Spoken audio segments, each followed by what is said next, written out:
world-class lessons from the real estate industry's top 1%, empowering agents to think bigger and do more to create life by design. You get access to exclusive interviews with top producing real estate professionals.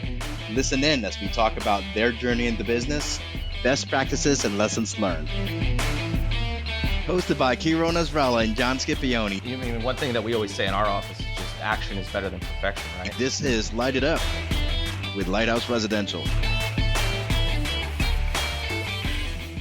All right, you guys, welcome back to another episode of Light It Up podcast. We are super excited about today's guest. We have with us a total rock star coming out of the Naples, Florida market, Miss Kelly Capolino.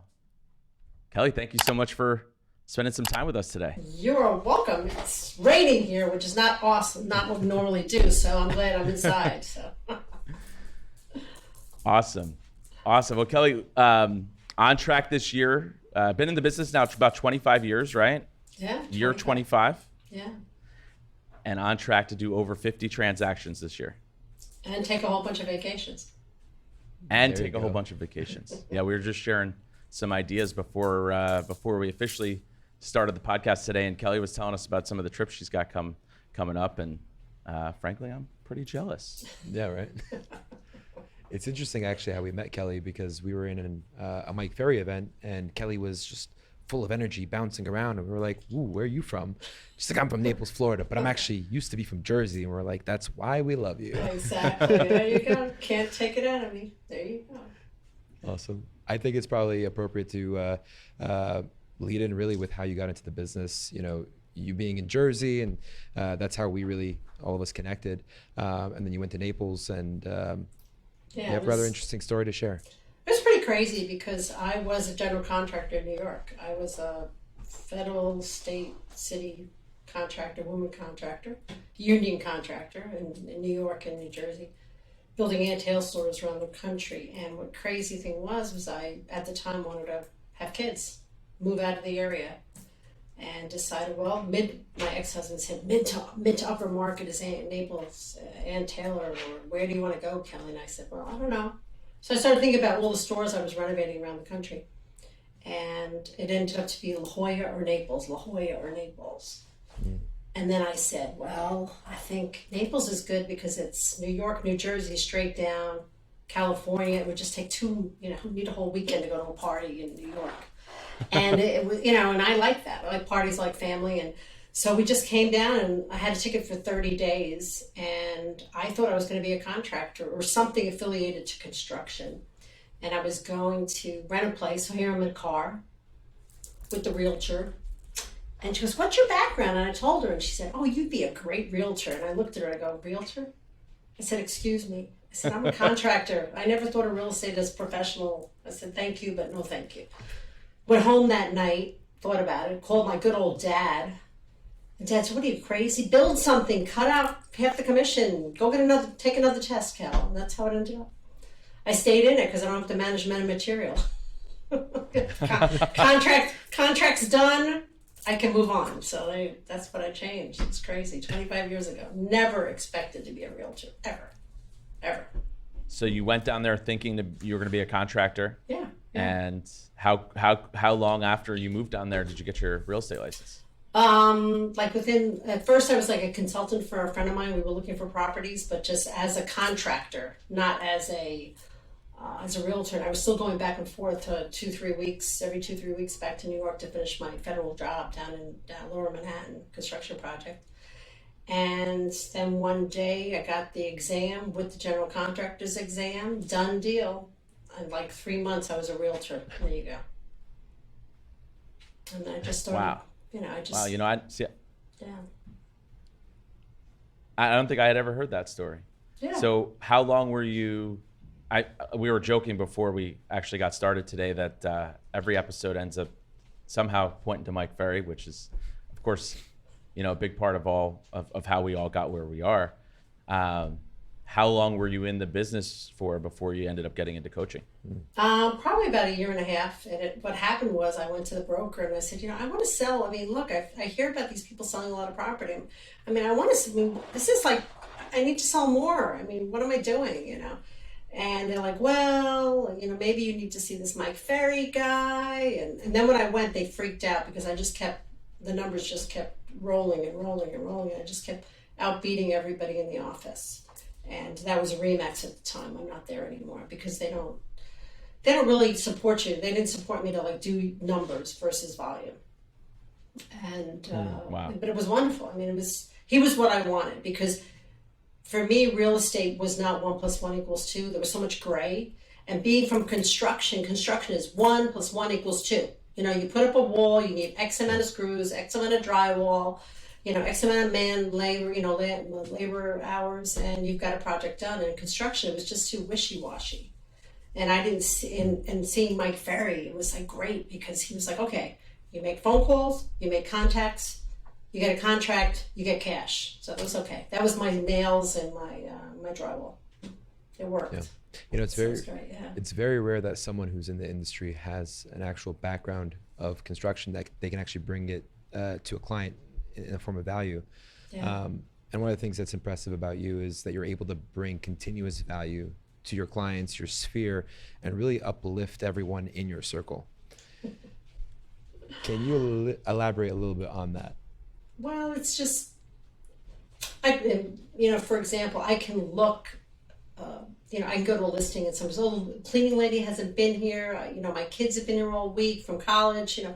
Kelly, I don't want you to come. And I'll say, look, my background's construction. You probably don't have, construction dust and concrete dust in your driveway and inside your kitchen. And I can see beyond that. I have a trained eye, and it really helps them because a lot of times we can just move quicker because I can go through a house and I can see what it's going to look like in the end.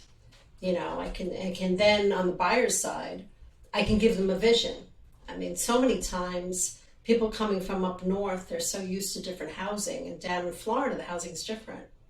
So sometimes we just have to tweak it and give them, draw a little quick sketch and get them an idea of what they can do with the house to make it feel more like the house up north, or to make it not feel like the house up north, whatever the case is. Right. So it works. It works really amazingly sometimes. I had one lady, she didn't want to see a condo that was a very pricey condo because it was furnished, and she was worried about getting rid of the furniture.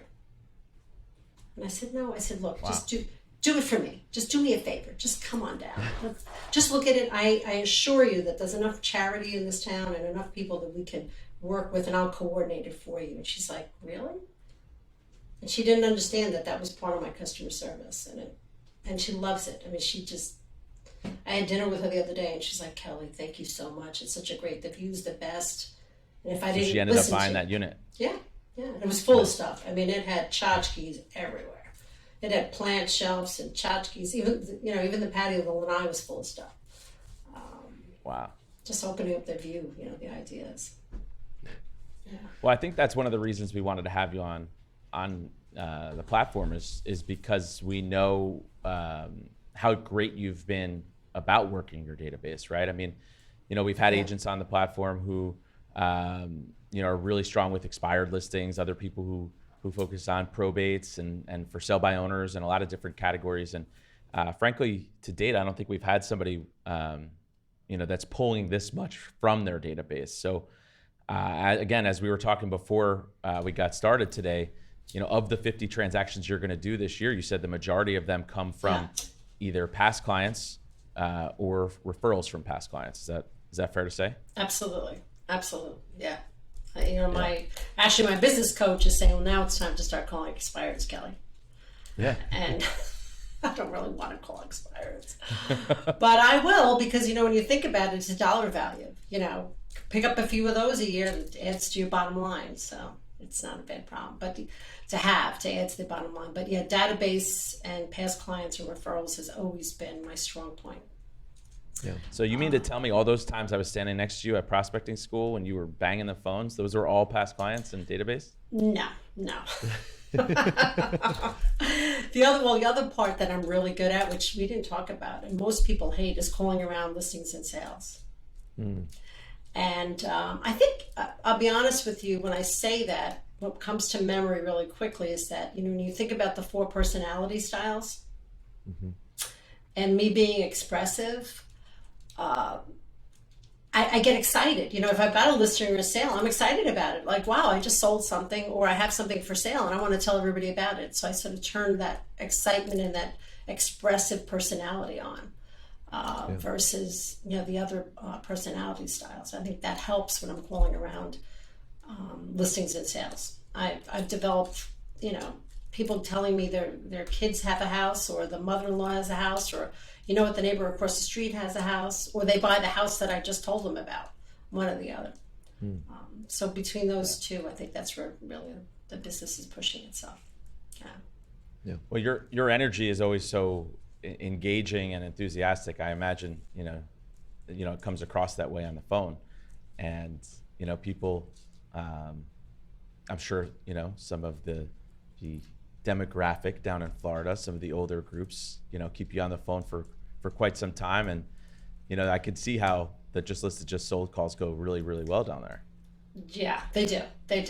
But that's a key point. You could be on the phone too long. So you have to really watch, you have to watch your time. You have to remember what's the goal? What's the goal? The goal is to get an appointment, get a contract. What's their goal? To chat. So you have to just keep asking questions, and I've created a catalog of like questions to just keep me going. Just keep me going. Yeah. You know, if you thought of this, you know, where am I going to go to keep the conversation? And if they're not answering the questions anymore where I am, then I have to deviate and say goodbye.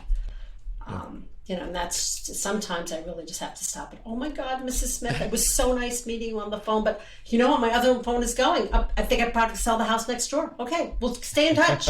You know, you just gotta go, but you know, as nice as possible. But sometimes it's a little tricky. Yeah. One of the biggest things also to keep in mind, it's not aside from you being versatile with the prospects and the people you're calling.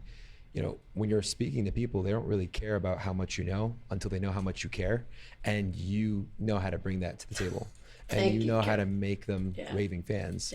Yeah. What are some of the things that you've done or that you do with your circle and your sphere to keep them coming back for more? Well, I think, you know, one of the things that I really try to instill in my assistants is the idea that, you know, it's the golden rule. Like, how would you want to be treated? And, you know, this may be their first real estate, second transaction, you know, or their third transaction, but in so many years, because a lot of them are retired. They've been in a house for 20, 30 years up north. When was the last time they bought a property? And then they're buying a property in Florida. Or they owned that second home in Florida and it was 20 years ago. They haven't looked at a signed sales contract in forever. Or they haven't gone through the process. So taking a deep breath and saying with every person, thinking about, you know, what are they, you know, they're a grandmother, or are they a father, or are they, you know, what's their background? You know, are they working, not working? Are they working from home? Like thinking about if it was me and I was working from home, how would I want to sell my property so I could still continue my business that's going to let me have the new house and sell this house or move away, whatever the case is. And it's really thinking really hard on every client that we have and how it's going to work for them. Well, why don't we use the example of my client, Jan, who didn't want to look at an amazing golf course community and with this beautiful view, this condo, because it was furnished. And it was beautifully furnished. It just wasn't her style. She just had a fear of getting rid of furniture and getting rid of, you know, all the miscellaneous tchotchkes and ornaments throughout this whole place, and then thinking about what color she should paint it. And it was an exceptional view, and it was exceptional. And it had elevator. I mean, it had every little box that she wanted was ticked. But the only thing was it was full, it was packed with furniture. And that was me just really listening and grilling and finding out why she didn't want to see that property. And then I just put a plan together, and literally a plan. I said, this is what we're going to do. We're going to walk through. You're going to choose the things you want with stickums. And we went through, we made stickums, and then we took pictures of what she's keeping. And this was before it closed. I got the agent allowed me to do this.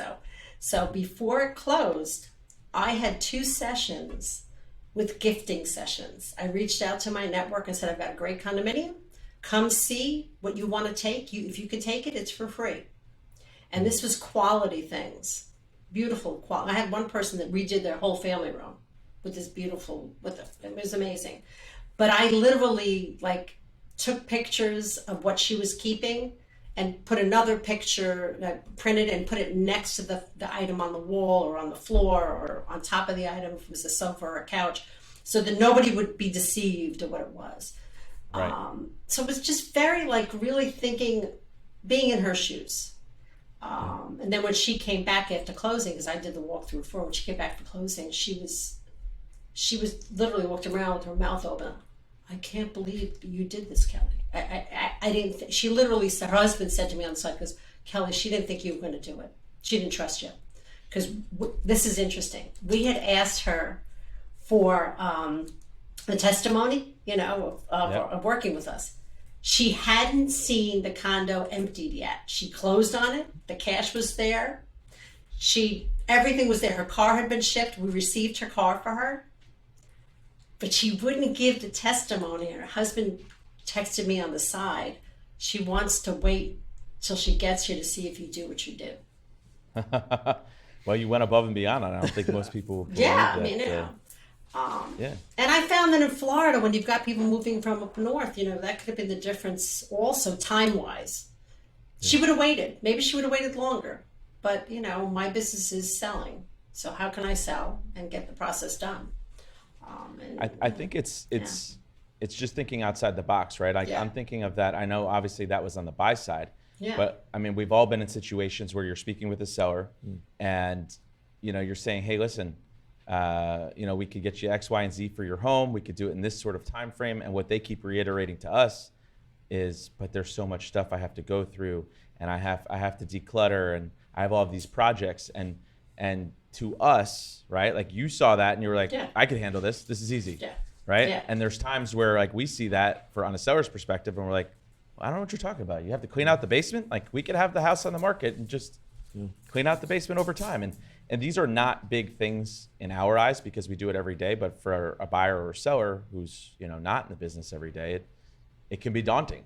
And I guess I had never thought of it on the buy side. Yeah, and it's interesting that you said, bringing it back to what you said, the whole idea, it's so easy for us. It goes back to the golden rule. How would we want to go through it if we didn't know how the process was?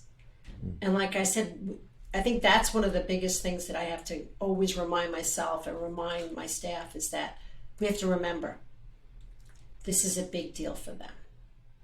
It's the difference is their fifth house, but it's still a big deal for them. No matter what the price is, it's still a big deal for them. And to make the process easy, and to get them to go, because sometimes, even today I had a consult with a seller. She's like, "Oh, Kelly, I really want to sell it, but there's just so much in this house. What do we do?" And I said, "Look, the first thing you have to do is make the decision to sell or not." Yeah. And I shut up. Yeah. And she said, "But," I go, "Oh, wait a minute. Do you want to sell it or not?" I said, "This is the conversation you have to have with your husband." I said, "Because the good news is, if you decide to sell, I will set up a system how we're going to go room by room, and I will help you. I will send you an associate that is able to do that. That's at a good rate. I mean, you're not going to be paying exorbitant rates too. I have a good team of different people that'll do different things, and it works really well. And then the other secret that I have is I have a great virtual staging group.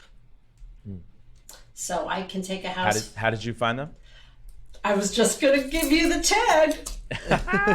I was just going to tag you. He's impatient. You're impatient. Well, I have this really, this is my style. Okay, I have this really great group of guys in Hoboken. If you ever need to sell a house in Hoboken, New Jersey, it's Kiro and John. Well, anyway, they gave me it was a great idea. It was awesome. So now I can stage my houses virtually. And if it's full of tons of crap, don't worry about it. But then you have to be fair. You've got to really clear it very clear. You have to be very clear with the general public to let them know that it is virtually staged. Sure. Yeah. And then I've even used it in a gut rehab. And I've said, existing photos available. Yeah. And that has really helped a lot of clients too. Or a rented unit that needs to be sold. Something that's very dated. Something's very, very dated and people can't think about what it's really going to look like now or as soon as they buy it. the virtual staging is great. And that's just part of the whole customer service next step. Yeah. You know, I mean, if they just thinking ahead, you know, we know that property is a project. You know, would you like me to recommend a little handyman or a carpenter?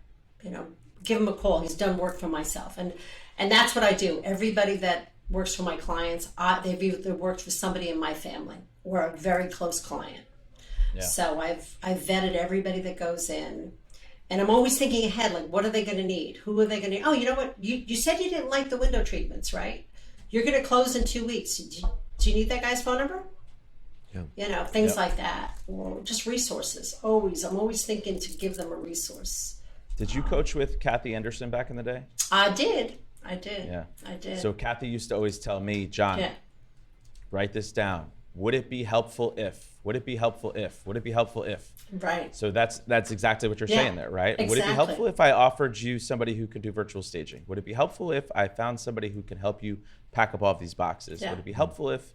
And what I've found, just to touch upon what you're saying here, is just, well, of course, we get paid in direct correlation to the value that we provide, right? Correct. So you provide more value, you get paid more money. Exactly. What I've found is it's that much better for everyone if you just start providing that value from early on. So Absolutely. sometimes I go into these appointments where I'm just like somebody who's in that situation with all of the boxes that obviously needs help cleaning up and doesn't even know where to start.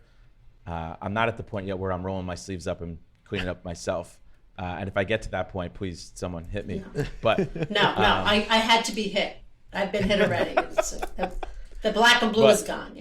No. But would it be helpful if Mr. and Mrs. Seller, you know, I introduce you to somebody who can help Absolutely. you know, declutter? Would it be helpful if I introduce you to somebody that can remove the carpet and replace the carpet? And you just start offering your services and offering your people. And then, you know, to be frank, what I usually do is say, hey, all right, it sounds like there's some synergy here and I can help you and I can get you, you know, to where you want to be. In order for us to really take the next steps and for me to start making some solid introductions, of course you need to hire me. So once they hire me, Exactly. then we really get into, you know, into the thick of it.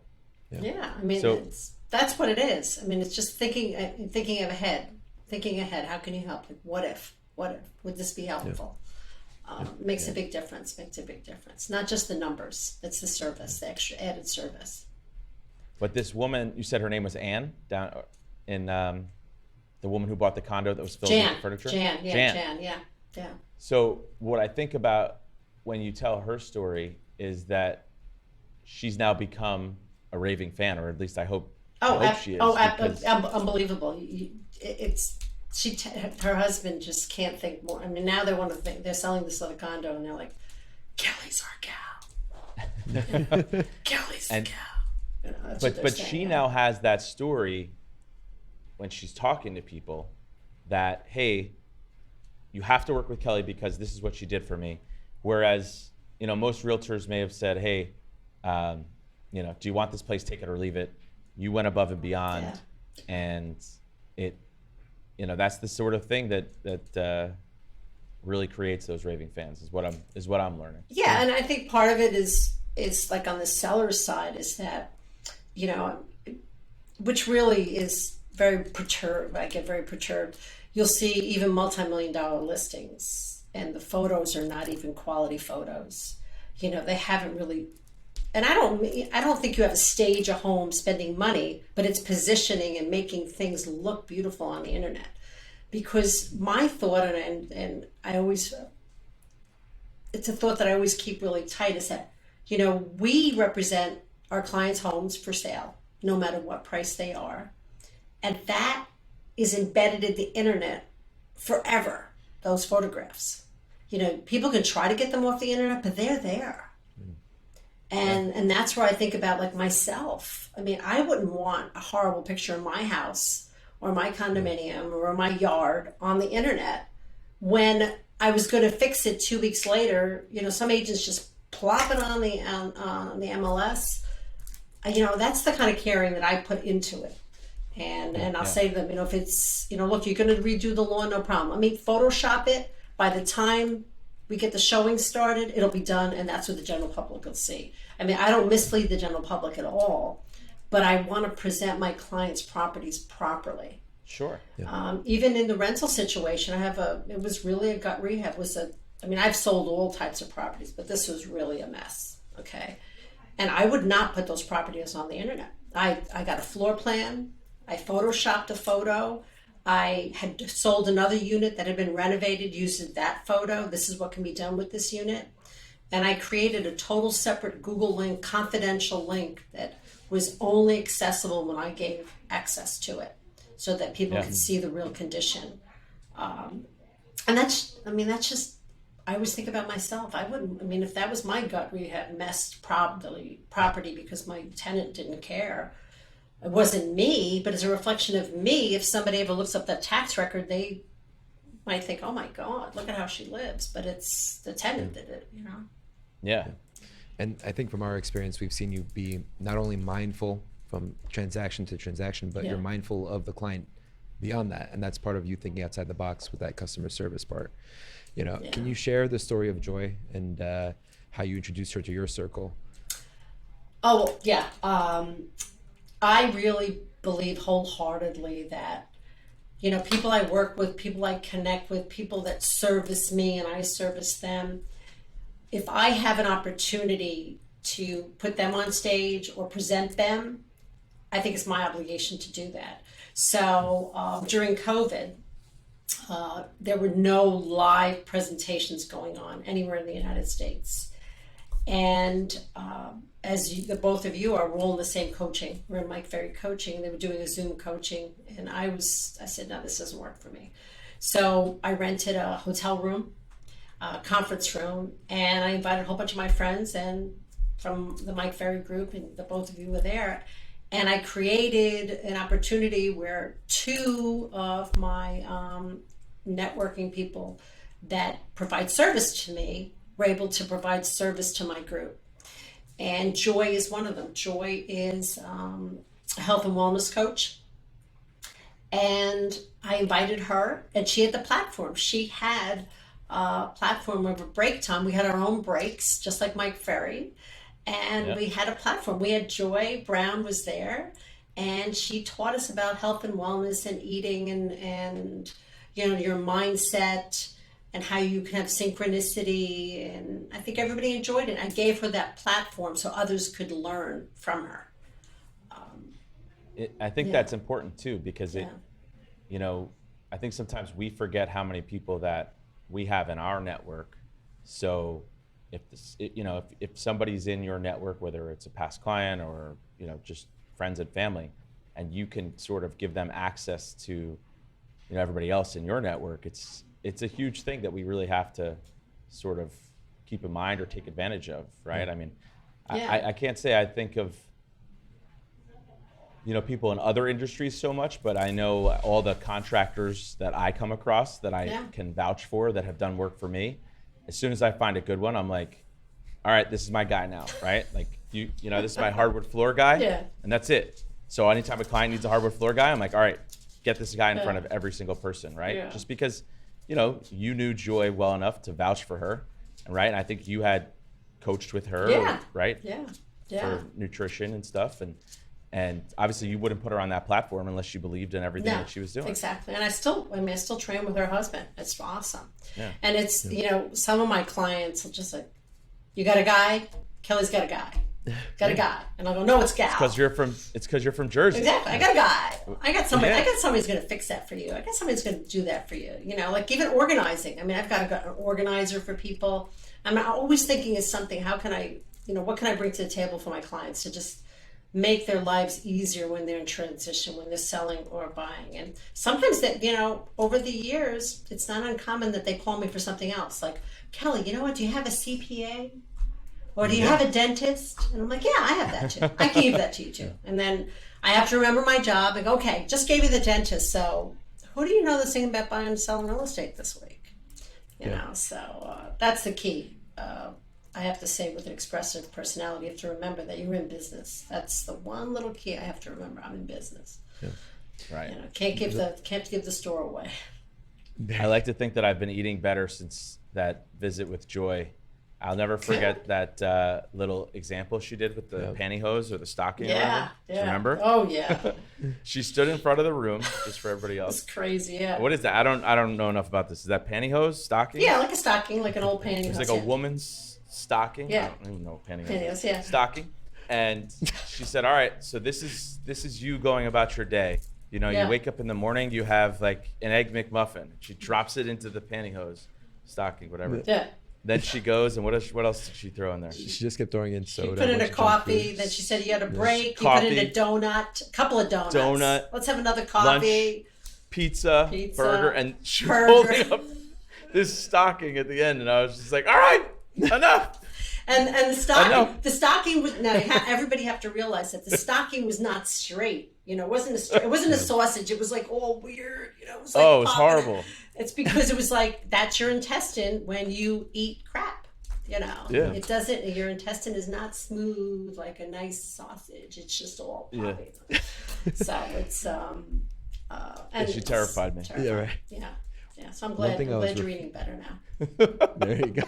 Well, to change the topic about intestines and stockings. Kirill tries to keep me focused here. No, because it just came to my mind. Have you guys ever read the 4 Agreements? Yes. What? Yes. The 4 Agreements? Yes. So Kelly, you remind me of rule number 1, which is be impeccable with your word. I signed up for Joy's coaching. I paid the $1,000 just because Kelly recommended it. So you janed me. I basically bought the condo without seeing it. Did I ever do what Joy said? No, not yet. But I will one day because I have her whole platform. But being impeccable with your word and doing what serves you. There's also actually a line that reminds me. It's just kind of the experience that we had when we were in Naples with you. It said defining sin is being untrue to yourself.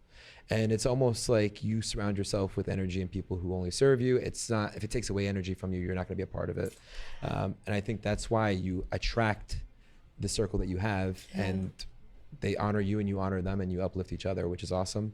And that's why you're able to live the life that you lead, by being able to really just give, and you're ultimately getting back what you want in every aspect. Well, I appreciate that, Kira, but it took time. I mean, it just takes time, and it's, being in the right circles, like you said. And I'd say probably about 5 or 7 years ago, I learned to say no to things that weren't positive. Tell us a little bit more about that. It really, because I want to grow, like all of us, we want to grow physically, emotionally, spiritually, and it's really important. And like you said, my word is really important. I always joke with some groups when we set up accountabilities, when we have to read a book or finish something, and somebody doesn't do it, and I always laugh. I go, am I the only kid that went to Catholic school and did the homework? I mean, I said, like even if I cheated and rushed and did it and read it like at 9:00 at night, I did the homework, right?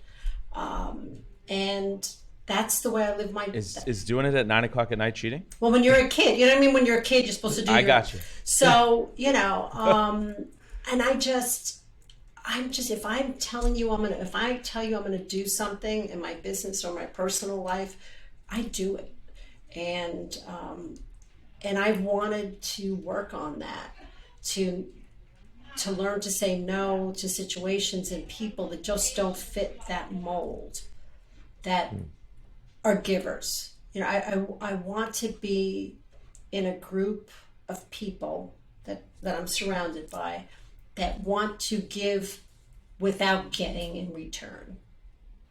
End of the day, and I know that we have to give to a lot of people that be generous, always be generous, but there are a lot of people, when you start to do well in whatever you do, they're just, sucking your energy. They just keep sucking your, and actually Joy taught me that. Joy taught me, you need to say no, Kelly, because what these people are doing, they're sucking your energy away from you. They're and you live on such a high level of energy that what happens to you, she said to me, you just fall.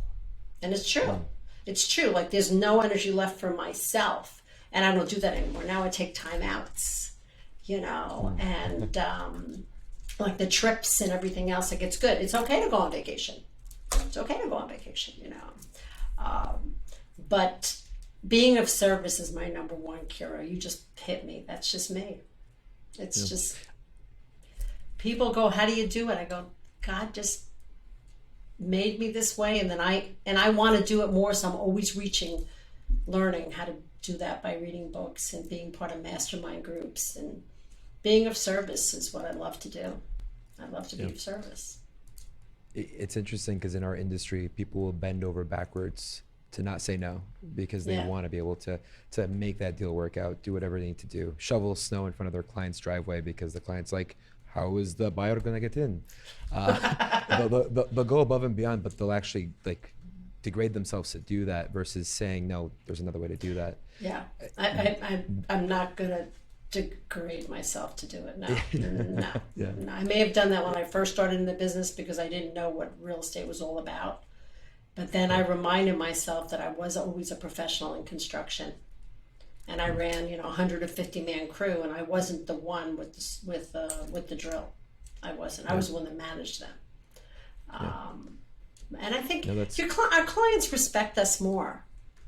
I think they respect us more when we set up that position. We can help you with that. Would it be helpful? Would it be helpful if I find the guy with the snowblower in Florida?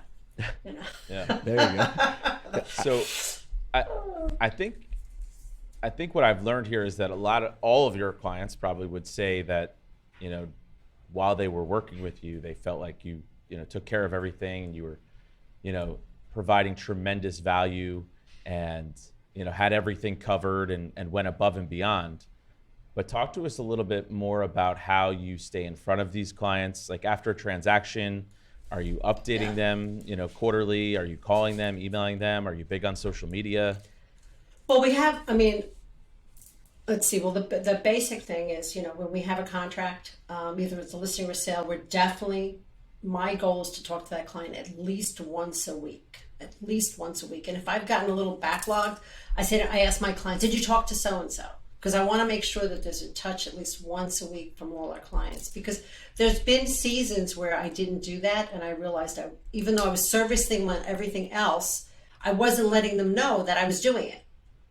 Because a lot of times the clients aren't in Florida, so they don't know exactly what we did to help them. So that was a learning curve for me. So we need to chat with our clients. Either tell them it as it is and do it once a week. I definitely do that.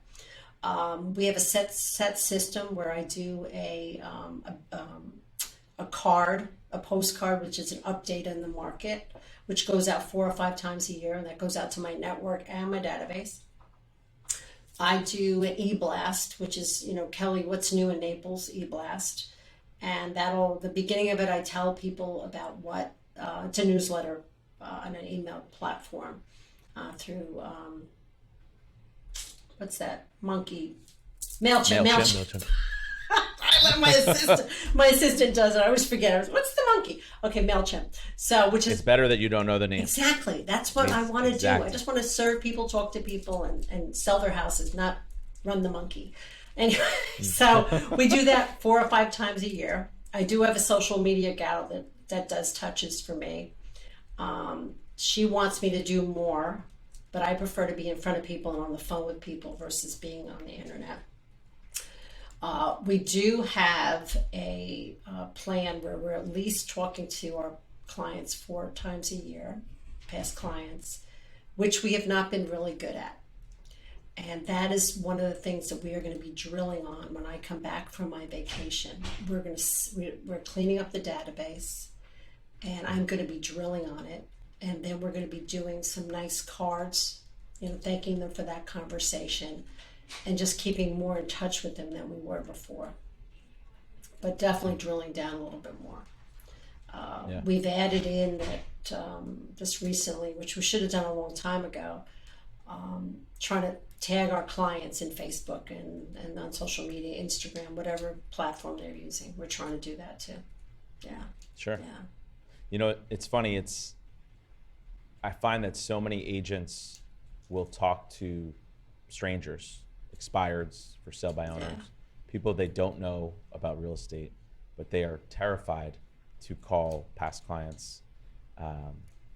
Sometimes, of course, there's a good reason because the deal didn't go well and, or didn't go as planned, or there were some bumps in the road. But even the ones that went well, they just feel like it's either awkward or this person's going to think, why are you calling me?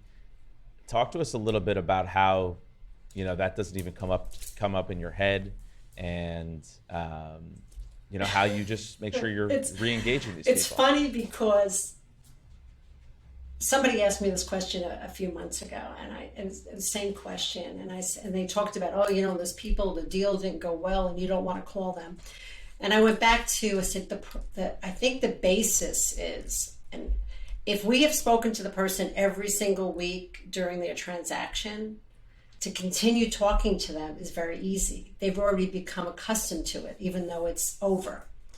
And like when it gets closer to the end, I just start saying, and I'll start saying, Kiro, oh my God, you're going to have to replace yourself. Who am I going to work? Who am I going to call next week? Who am I going to work? That's a Kathy thing. Right? Yeah, exactly. You got to replace yourself. That's definitely Kathy Anderson. You're going to help me replace yourself. Yep. So I do that, but I think that was the key I had to learn over the years is if I don't stay in touch with them every week, then it feels awkward. Then I challenged myself this past year. We've been working, trying to get old clients, and my assistant just sort of found, he just did the list of whoever I had been the agent on the MLS. So there was one, I looked at it, he had the number and everything else. I go, oh God, that guy got mad at us. He got mad at us, and it was totally, he wasn't here. He said, what do you mean you got rid of all that stuff? I cleaned up the whole place, got rid of all the doubles of everything. And he freaked out. But anyway, and he had authorized it, but I didn't have it in writing, unfortunately. And it was fine. But he was on the list. And I said, I'm going to call George. I'm going to do, Mike Ferry would call him, because our trainer always says, nobody remembers anything as bad as you do. And I called him. It was crazy. I called him. And he didn't even, I said, hey, I know we, and I don't know why I said it, because I think it just was a Kellyism. I had to say, I know we got off on the wrong foot. I said, but I wanted to check up on you. How are you? What's happening? Have you sold the condo? I knew he hadn't sold it. And then again, he wasn't going to sell, but he gave me a referral. Yep. He had a friend that wanted to buy something in Florida. I was like, fine, send him now. It's just, we remember, people don't remember.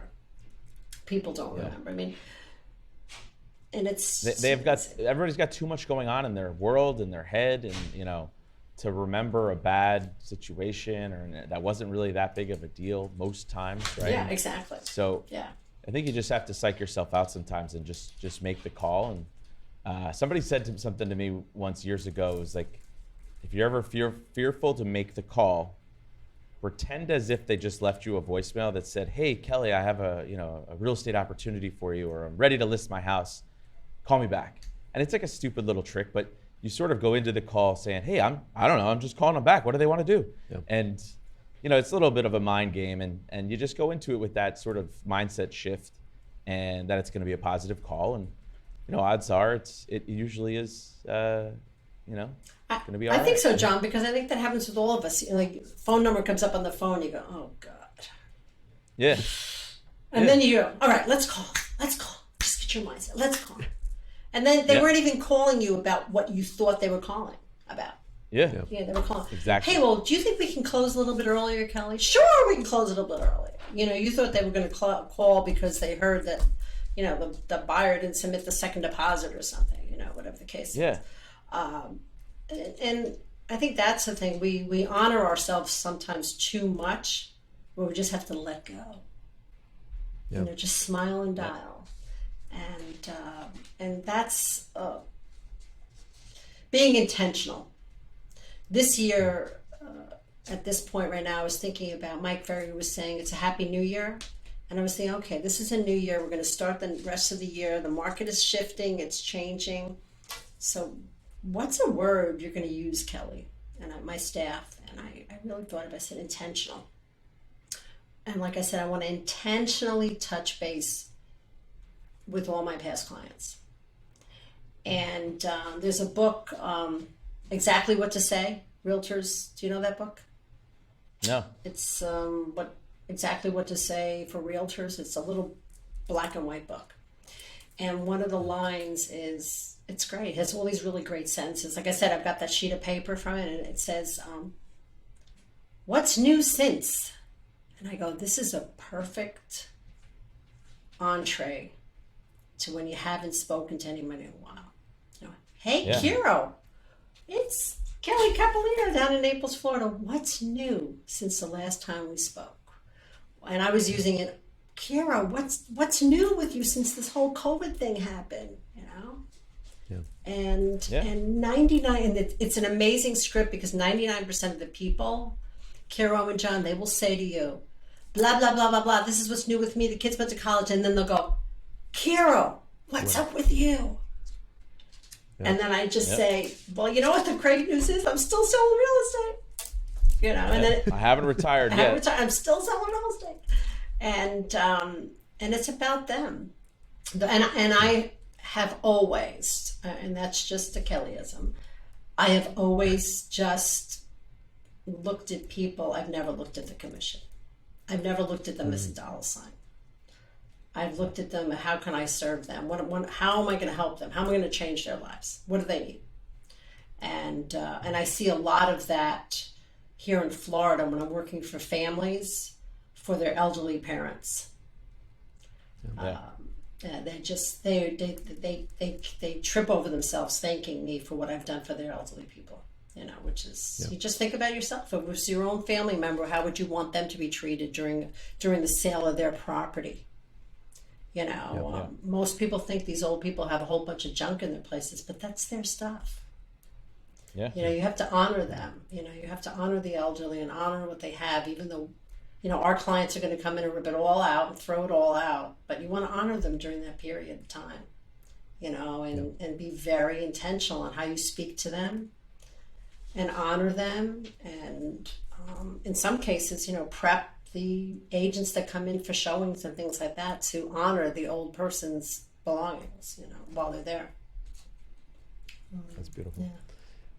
One of the things, Kelly, as we come to an end, I wanted to ask you one big question. Sure. John's giving me a sad face because I think he wanted to ask a question before me. No, It's okay. For a lot of people, especially, you know, our circle, people who are agents in the industry, during COVID, they experienced more burnout than ever before, right? And I wanted just to go back for 1 second and you saying filling up energy and being empowered. For the people who want to hear it, need to hear it, what are some of the things that they can do to fill up that cup, to fill up with energy so they can be intentional and give back to their clients at the highest level possible? Well, I think the first thing you have to do is start your day positive. You know, you have to. I've told everybody, a lot of people who know me know this.